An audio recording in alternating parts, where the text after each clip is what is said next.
Bonjour Thomas Porte. Bonjour. Alors, j'ai une première question qui est de savoir si, selon toi, Lucie Castet est terminée, est finie. Est-ce que c'est mort, Lucie Castet? Non, c'est pas mort parce qu'il y a aujourd'hui un Premier ministre qui est nommé sans gouvernement, qui ne va pas tenir, à mon avis, très longtemps. Donc il y aura la question du nouveau gouvernement qui va se reposer. Et Lucie Castet est toujours la candidate du nouveau Front populaire. Les résultats des élections n'ont pas changé. Nous avons toujours gagné les élections. Nous sommes le groupe majoritaire à l'Assemblée. Donc nous sommes toujours mobilisés pour faire en sorte qu'Emmanuel Macron entende ces résultats et nomme Lucie Castet comme Première ministre, qui est un gouvernement qui réponde enfin aux aspirations populaires qui sont exprimées dans les urnes dans ce pays. Est-ce que tu crois, parce que tu as dit que nous avons gagné les élections. En vérité, le NFP n'a pas gagné les élections. NFP a fini première force politique au soir des élections législatives. J'ai entendu personne sur les plateaux télé en 2022 venir expliquer que les macronistes avaient une majorité relative, certes plus importante que la nôtre aujourd'hui, mais toujours relative. Il n'y a pas une majorité relative plus et une majorité relative plus. Il y a une majorité absolue ou relative. Et personne n'est venu dire « Ah, ils ont une majorité relative, donc ils n'ont pas vraiment gagné les élections, donc on va peut-être faire un gouvernement de coalition, on va réfléchir, on va discuter ». Non. Aujourd'hui, en vérité, ce qui pose problème à Emmanuel Macron et à la classe politique de droite dans ce pays, ce n'est pas le fait qu'on ait une majorité relative, c'est le fait qu'il y a un programme de rupture qui remet en cause le partage des richesses, qui s'attaque à la taxation des super-profits, des dividendes, qui pose des questions écologistes. C'est ça qui pose problème. C'est qu'il y a un programme de rupture qui pouvait être appliqué si Lucie Castet était nommée à Matignon. Mais je comprends que du point de vue tactique, clamer que le NFP était victorieux, c'était intéressant. Mais est-ce qu'à un moment, vous vous êtes pas mis à confondre la réalité de cette victoire avec ce que vous prétendiez être acquis? Il suffit de regarder les chiffres au soir des élections. Encore une fois, nous, on se base sur le nombre de parlementaires qui ont été élus et qui siègent dans le groupe du nouveau Front populaire. Je crois que c'est 193 si on prend les chiffres. Donc on est le premier groupe parlementaire. C'est ça la réalité des élections. C'est celui qui sort en tête au soir du deuxième tour avec le nombre de parlementaires qui gagnent les élections. Donc c'est une réalité mathématique. Et je le redis. La réalité mathématique, ça aurait été de réussir à composer avec d'autres forces politiques pour obtenir une majorité et donc de faire des concessions, notamment sur typiquement les retraites, par exemple. Mais nous, on a été élus sur un programme. Moi, demain, je ne vais pas revenir dans ma circonscription en Seine-Saint-Denis, sur les marchés à Noisy-le-Grand, pour dire à mes électrices et mes électeurs, vous m'avez élu à 70% au second tour pour abroger la réforme des retraites. Bon, finalement, on est arrivé en tête, mais pas assez largement, donc on va composer un gouvernement de coalition et je vais m'asseoir sur la réforme des retraites. Non, on a été élu sur un programme, et on veut le programme sur lequel les gens se sont prononcés. Ça s'appelle la démocratie, tout simplement. Après, il y a la réforme des retraites, elle aurait pu être mise en débat dans l'hémicycle, il y aurait eu des votes, et chaque parlementaire se serait prononcé pour savoir oui ou non s'il voulait l'abroger. On aurait pu au moins voter sur un texte. Je rappelle quand même qui est passé par 49.3 alors qu'il y avait des gens qui étaient en grève pendant plusieurs semaines et des millions de personnes dans la rue. Donc oui, la question programmatique, elle est centrale. Nous, on n'a pas souhaité un gouvernement du nouveau Front populaire pour se faire plaisir. On a souhaité un gouvernement du nouveau Front populaire pour répondre aux électrices et aux électeurs qui sont déplacés massivement dans les urnes pour voter pour ce programme-là. Alors du coup, on va avoir un Premier ministre issu des LR et dont, a priori, les premières mesures vont être d'augmenter les impôts sur les sociétés. Est-ce que là, j'imagine que vous allez être d'accord? Aujourd'hui, c'est une opération de communication. Michel Barnier a annoncé ça. Je vois que Gabriel Attal et la majorité des députés macronistes ont dit qu'il n'était pas question de faire ça. Ouais. Donc on va voir ce qu'il y aura comme proposition de Michel Barnier. Mais quand vous regardez le parcours politique et le profil de Michel Barnier, c'est à droite toute. C'est quand même un sujet d'avoir un Premier ministre qui est issu d'une force politique qui a fait 5 à 6% aux élections législatives, qui a été balayé aux élections européennes. Par qui a été élu Michel Barnier? Qu'est-ce qu'il représente dans le pays? Qui a mis un bulletin dans une urne avec le candidat Michel Barnier? Qui connaît son programme? Alors sur le symbole Personne. et sa représentativité, tu as raison, on peut se poser la question. Mais là, je parlais vraiment sur la première mesure qu'il annonce, c'est quand même hyper symbolique, qui est une hausse d'impôts. A priori, ça satisfait plutôt la gauche. Mais vous savez, sur le dernier quinquennat, qui en réalité a duré 2 ans, quand les macronistes ont proposé des choses qui allaient dans le sens de l'intérêt, on les a votées. On a voté en faveur d'une loi qui régulait l'installation des médecins, par exemple, pour que les territoires où il n'y avait pas de médecins, on impose les médecins de s'installer. Donc nous, on n'a pas de sujet. Après, annoncer une hausse d'impôt sur les sociétés sans savoir quelle société on vise, quel taux, comment elle va être répartie derrière, quelle utilisation va être faite. C'est pas encore très clair, mais ça va arriver. Donc on va voir. Après, nous, on jugera sur pièce quand on aura la proposition sous les yeux. Et aujourd'hui, on ne l'a pas. Parce que pour avoir un projet de loi, il faut un gouvernement, il faut présenter un budget. Et Michel Barnier n'a pas encore réussi tout ça. Depuis le 7 octobre, Thomas est devenu une figure, une voix dans la dénonciation des crimes, des massacres, de la guerre menée par Israël sur les territoires palestiniens et notamment sur Gaza. Pourquoi ce sujet? Pourquoi toi? Et qu'est-ce qui se passe en toi quand tu parles de ça? D'abord, c'est un sujet sur lequel je me suis engagé bien avant le 7 octobre. J'ai retrouvé des images quand j'étais syndicaliste à la CGT Cheminot où j'avais dénoncé à l'époque les opérations déjà israéliennes sur les camps de réfugiés palestiniens. Et déjà, les soutiens du gouvernement israélien m'avaient attaqué, c'était il y a 7 ou 8 ans. Donc ce n'est pas un sujet nouveau. Et là, je n'ai pas fait le choix de m'engager sur ce sujet à ce moment-là, c'est que ce sujet s'est imposé à nous. Et il était impossible, quand vous êtes de gauche, humaniste, de rester silencieux sur les massacres commis dans la bande de Gaza. Je regardais les chiffres ce matin, on est à plus de 40 000 morts, il y a quasiment 100 000 blessés. On a des images horribles qui arrivent tous les jours. Et toi, tu en relais beaucoup de ces images-là. Parce que je considère qu'il faut regarder ce qui se passe et pas détourner le regard. Parce qu'on est quand même dans un pays, un des rares pays aujourd'hui, où on ne peut pas parler de la question palestinienne. Où il n'y a pas de sang, il n'y a pas d'image. Ce sujet n'existe pas. On fait comme si ce qui se passait dans la bande de Gaza, en Cisjordanie, ça n'existait pas. Combien d'émissions de télé, combien de débats sur ce sujet-là? Il y a eu des enquêtes qui ont été menées par des journalistes. Au début de l'année, au mois de janvier, ils ont pris du 6 au 14 janvier, sur 30 journaux télévisés diffusés le soir sur le TF1, France 2 et M6, c'est 29 secondes pour parler de la population palestinienne. 29 secondes. En parallèle, on a eu LCI qui fait 45 minutes de Netanyahou qui est un criminel de guerre. Donc c'est insupportable ce silence. Comment tu l'expliques? Et ce que disent les Palestiniens, j'insiste là-dessus, les Palestiniennes et les Palestiniens avec qui on discute, avec qui on échange, ils nous disent relayez les images, parlez de nous, parce qu'on est en train d'être assassinés dans un silence assourdissant. Comment je l'explique? Parce qu'il y a aujourd'hui d'abord une pression très forte sur celles et ceux qui osent élever la voix sur ce sujet. Il y a une criminalisation sans précédent des voix de la paix. On a évidemment des parlementaires, tout le monde le sait ici, Mathilde Panot, Rima Hassan poursuivis pour apologie du terrorisme. On a eu un professeur à Toulouse il y a quelques jours qui est suspendu par une ministre suite à un tweet d'un compte qui révèle que ce professeur aurait simplement dénoncé le génocide et demandé à ses étudiants de s'engager pour la paix. Donc la couverture médiatique française, elle est inquiétante. Moi, je n'ai pas d'explication, je ne suis pas à la tête des chaînes d'infos de ce pays. Mais c'est insupportable le deux poids deux mesures et le silence sur la question de Gaza, sur la question du traitement médiatique. Aujourd'hui, on ne peut pas accepter d'avoir un tel traitement médiatique en France. Est-ce qu'on pourrait imaginer qu'il y a une sorte de frilosité ou de crispation des classes bourgeoises qui ne veulent pas s'impliquer sur le sujet, mais pour revenir à Michel Barnier, en 2004, il portait quand même la voix des Palestiniens. Est-ce que sur ce sujet, du coup, on peut compter sur eux ou sur qui on peut compter? Compter sur Michel Barnier pour défendre le peuple palestinien aujourd'hui, je n'y crois pas une seconde. Je n'ai pas entendu Michel Barnier s'exprimer. On peut lui reconnaître que ça a été le cas quand même. Mais il y a des gens qui ont pris des positions par le passé sur la question palestinienne, y compris la diplomatie française. La diplomatie française avait une voix singulière. Elle portait la question de la reconnaissance de deux États, qui n'est pas la solution magique. Elle portait la dénonciation de la colonisation, des crimes de guerre israéliens. Elle est souvent montée au créneau, y compris Jacques Chirac à l'époque avait pris des positions sur ces questions-là. Emmanuel Macron, de Villepin qui a été invité à l'UMA et qui a des mots très forts, qui est victime, accusé lui aussi d'être un antisémite, d'être à la solde d'un État comme le Qatar. Tous les arguments pour discréditer aujourd'hui celles et ceux qui parlent de la Palestine. Mais la diplomatie française, sous Emmanuel Macron, elle a changé de ligne politique. Aujourd'hui, elle est absente. Et d'ailleurs, il y a beaucoup d'États, notamment du Moyen-Orient, qui attendaient beaucoup de la France, qui espéraient beaucoup de la position, qu'on soit à l'offensive, en vérité, pour faire bouger les lignes, parce qu'il y a des leviers pour faire cesser ce qui se passe en Israël. Alors, il y a beaucoup de leviers. C'est quoi les leviers? Écoutez, il y a la question de la livraison d'armes. De nombreux pays s'engagent aujourd'hui dans des embargos sur les armes. Le Royaume-Uni a suspendu un certain nombre de licences, y compris des pays comme l'Italie de Meloni, c'est pas notre ami politique, mais a dit que certaines licences étaient aussi suspendues. La Belgique, depuis des années, ne livre plus d'armes à l'État israélien. Mais la France non plus. Là, il y a quand même une limitation très, très forte des armes livrées à Israël en ce moment. La France a livré 20 millions d'euros d'armes en 2023 à l'État israélien. Le rapport sur les livraisons d'armes de 2023 qui doit être publié n'a toujours pas été publié. Nous, on a posé une question au gouvernement.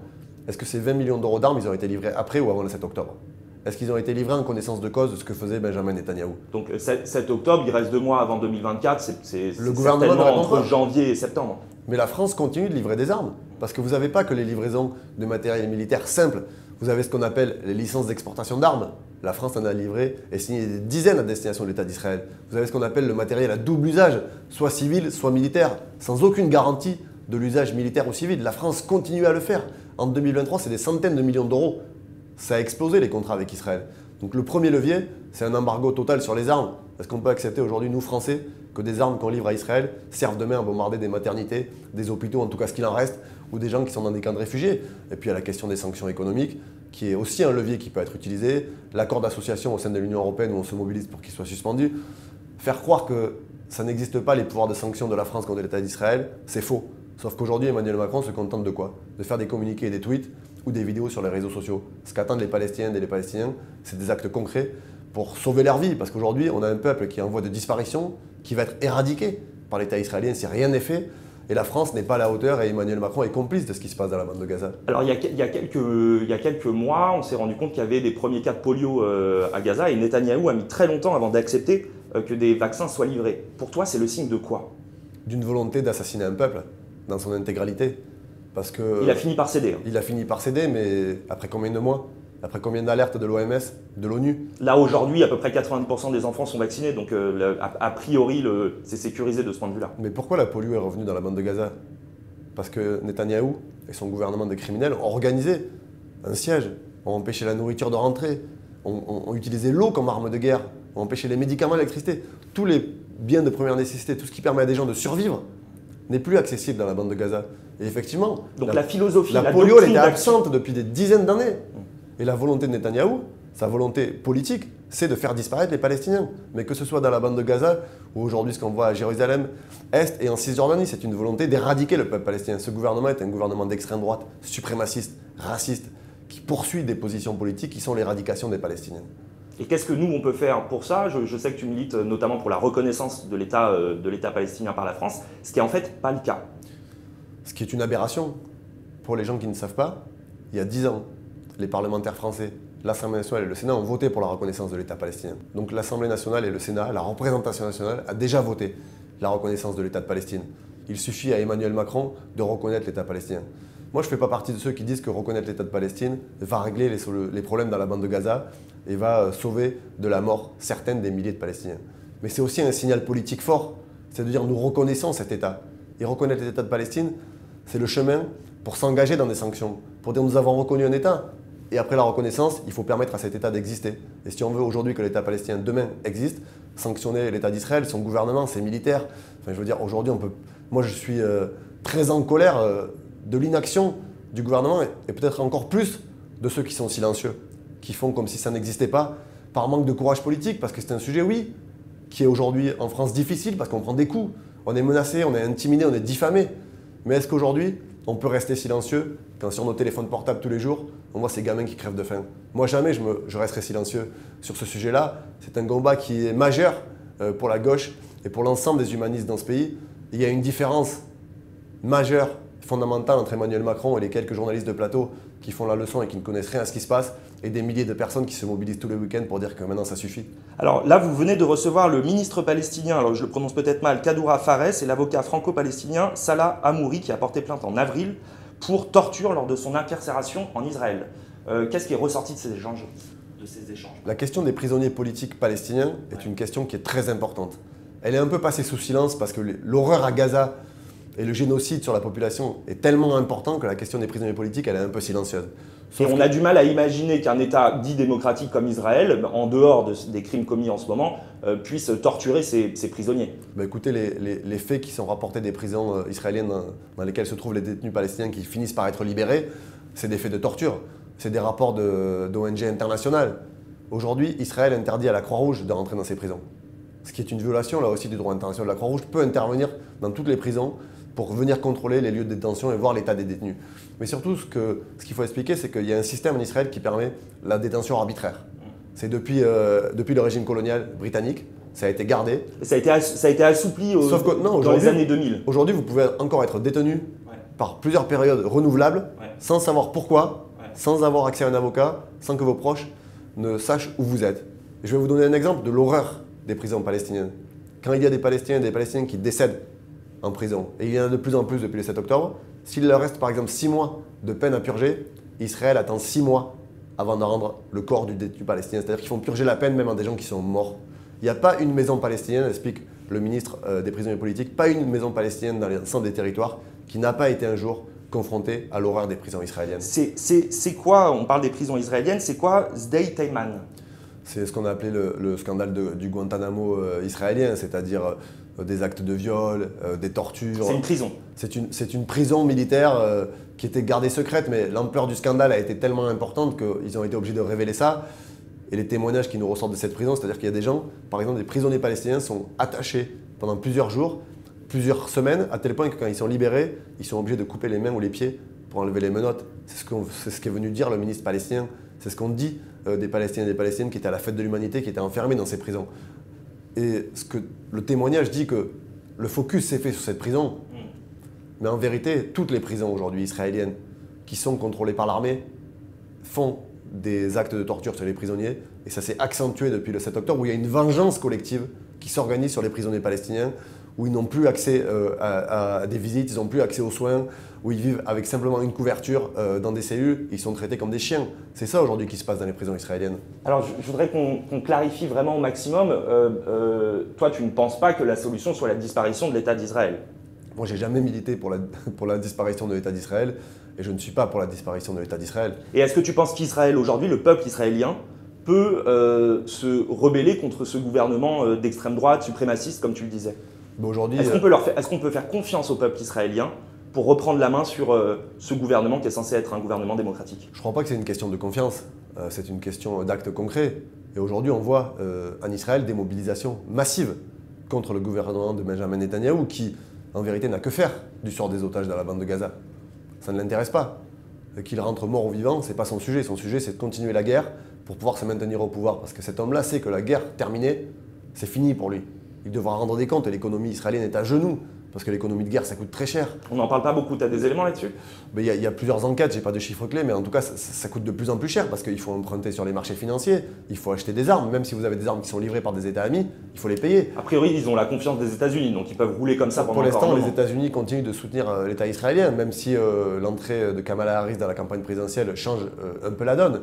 Mais il y a une colère populaire très forte qui s'exprime en Israël aujourd'hui sur la question des otages.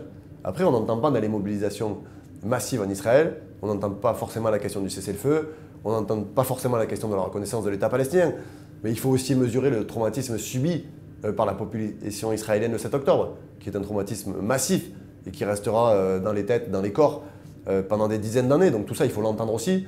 Mais force est de constater que le gouvernement aujourd'hui à la tête de l'État israélien, et y compris minoritaire dans son pays. On a beaucoup parlé du 7 octobre, des viols d'enfants ou comment il disait, donc des viols de femmes, des bébés brûlés dans les fours, etc. Et là, a priori, ce dont on se rend compte, c'est que ça n'a pas existé tel que ça a été présenté par le gouvernement israélien.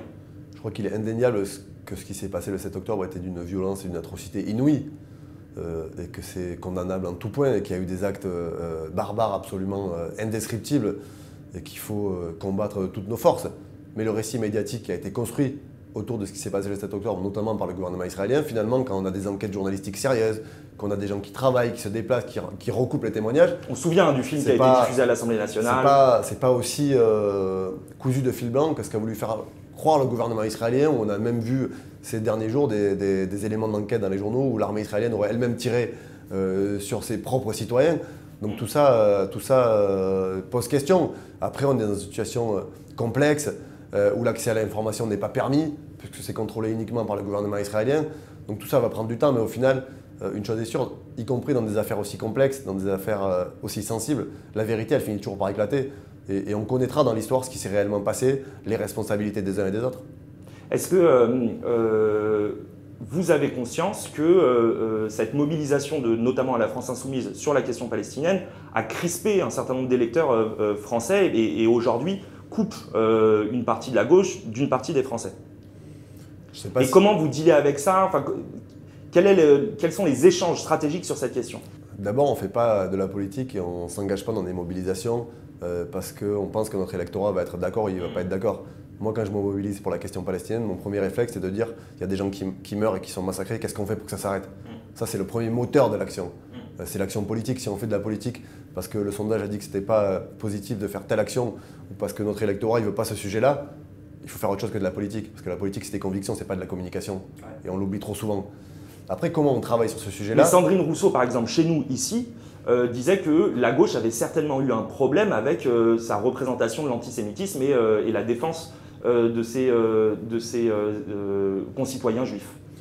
Je crois qu'il y a aussi un récit médiatique qui est construit autour de nous et de ce qu'on dit et ce qu'on fait. Ouais. Moi, je mets au défi quiconque de trouver dans les propos d'un parlementaire du groupe de la France Insoumise, par exemple, des propos antisémites. Bon, il y a eu quand même des trucs très limites. Guiraud avec je sais plus comment on dit, les trucs célestes, là, j'ai oublié, pardon.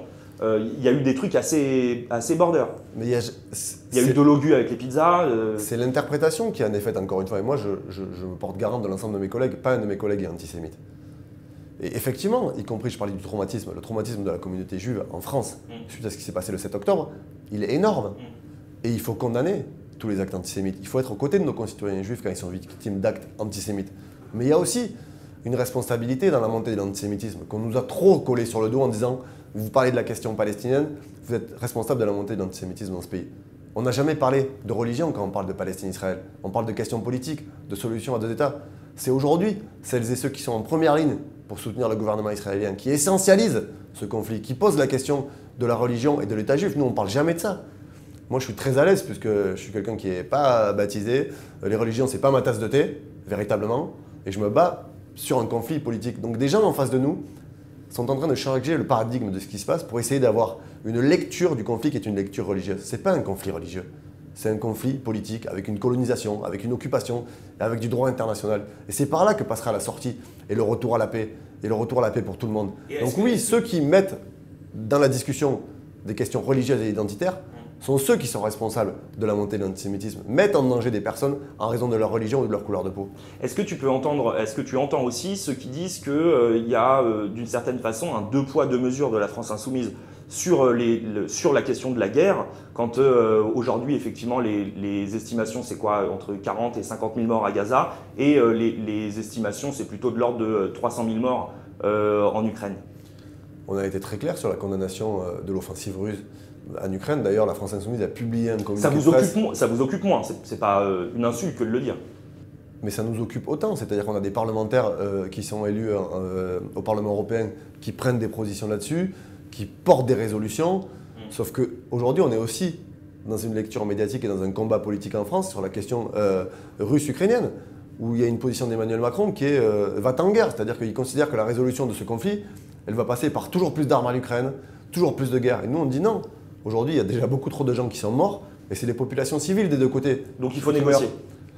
Il faut, en tout cas, créer les conditions que les gens se parlent. Dans tous les conflits, si vous ne parlez pas avec les gens avec qui vous êtes en conflit, vous ne sortez pas du conflit. Et c'est ce que tu prônes aussi pour la situation à Gaza. Mais bien sûr qu'il faut qu'il y ait des négociations et des discussions. Sinon, on fait quoi? La solution, c'est quoi? C'est qu'on arme Israël jusqu'au bout, qu'il massacre l'ensemble des Palestiniens, et qu'au final, la guerre s'arrête parce qu'il n'y a plus un Palestinien vivant. Mais est-ce que Netanyahou va s'arrêter à la bande de Gaza? Non. Est-ce qu'il va continuer à faire ce qu'il a fait au Liban sans que ça suscite aucune réaction, qui est quand même en dehors des normes de droit international, violation de toutes les conventions, ou le fait qu'il y ait des civils qui soient tués parce que les beepers explosent, ça n'intéresse personne? Est-ce qu'on va continuer à faire ça? Demain, qu'est-ce qu'on va... Cette attaque d'Israël contre le Hezbollah libanais, elle est présentée très régulièrement comme un grand succès. C'est pas du tout ce que tu dis, toi. Non, ça me choque, parce que, au demeurant, ce n'est pas des méthodes qui sont celles d'un État démocratique. Demain, on va avoir un État qui va faire la même chose. Qu'est-ce qu'on va dire? Est-ce qu'on va être en capacité de le condamner, ou est-ce qu'on va dire finalement on a laissé faire Israël, on fait laisser faire tout le monde? Est-ce que demain on a un État qui va aller piéger des téléphones d'autres personnes dans un autre pays pour les faire exploser, y compris, contrairement au récit médiatique, il n'y a pas que des cadres du Hezbollah, etc. Il y a des civils, ça a explosé dans des supermarchés, il y avait des gamines à la caisse, une gamine de 10 ans qui est décédée. Qu'est-ce qu'elle avait fait cette gamine? Donc aujourd'hui il y a un sujet, c'est pas une opération militaire retentissante. Israël a utilisé des méthodes terroristes pour faire ça. Les méthodes d'un État voyou, qui ne respecte pas le droit international. Et encore une fois, ce qui permet aujourd'hui d'avoir un équilibre mondial, de faire en sorte que la paix soit préservée, et elle est fragile, la paix. Les conflits sont en train d'exploser aux quatre coins du monde, et notamment sur des enjeux de frontières, c'est majoritaire. C'est qu'on a quand même quelque chose qui s'appelle le droit international. Si on a des États qui s'en affranchissent, sans que personne ne dise rien, et qu'on les laisse continuer, on ouvre la porte demain à d'autres États à faire pareil. Qu'est-ce qu'on va dire si la Russie demain fait exploser des téléphones sur des soldats ukrainiens? Ou la Chine à Taïwan. Bien sûr. Il y aura des réactions mais mondiales scandalisées pour dire que ce n'est pas acceptable. Je n'ai pas vu le début d'une réaction pour dénoncer ce qu'a fait Israël, si ce n'est heureusement les responsables et le secrétaire général de l'ONU qui a dénoncé, a dit Israël devra rendre des comptes. Oui, on ne peut pas accepter ces méthodes. Alors faisons un peu de fiction, si Lucie Castet devient Première ministre et que vous avez évidemment, vous, la France Insoumise, des ministres au gouvernement, quelle serait votre première mesure sur la question israélienne? La reconnaissance de l'État de Palestine. C'est une mesure qui est votée Et ça fait 10 ans que les Palestiniennes et les Palestiniens attendent. Il faut aujourd'hui que la France reconnaisse l'État de Palestine. Merci Thomas Porte. Merci.